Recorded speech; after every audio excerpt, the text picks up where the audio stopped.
Hey everyone, welcome back to another video. And this video I'm going to talk about how to remove someone from group chat on your iPhone on iOS 26. So if you're having a busy day and you wanted to get rid of something, so some people in personally, this is what you have to do.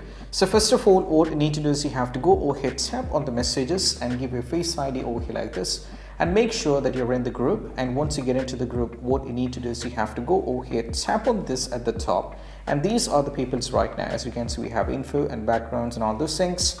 So from here, what you need to do is select the person whom you wanted to remove. For example, I wanted to remove this person over here, that's called Zichu. If I wanted to remove him, what I need to do is just go over here, press and hold like this, and from here there is an option called remove from group. So you have to tap on this and just go for the remove. And right now, as you can see, he is being successfully removed over here.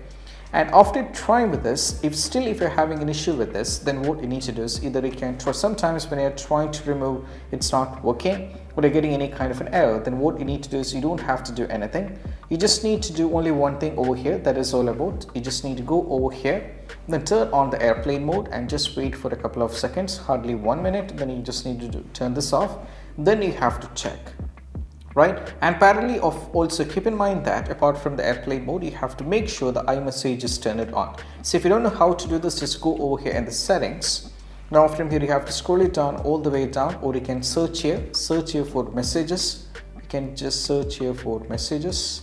You have to tap on the messages over here. Now from here, as you can see, the iMessage, it should be turned on. If it is turned off, you'll be having these troubles, so make sure it is turned on as well. So this is how we can do it, and I hope this quick video is helpful. That's it. Bye bye.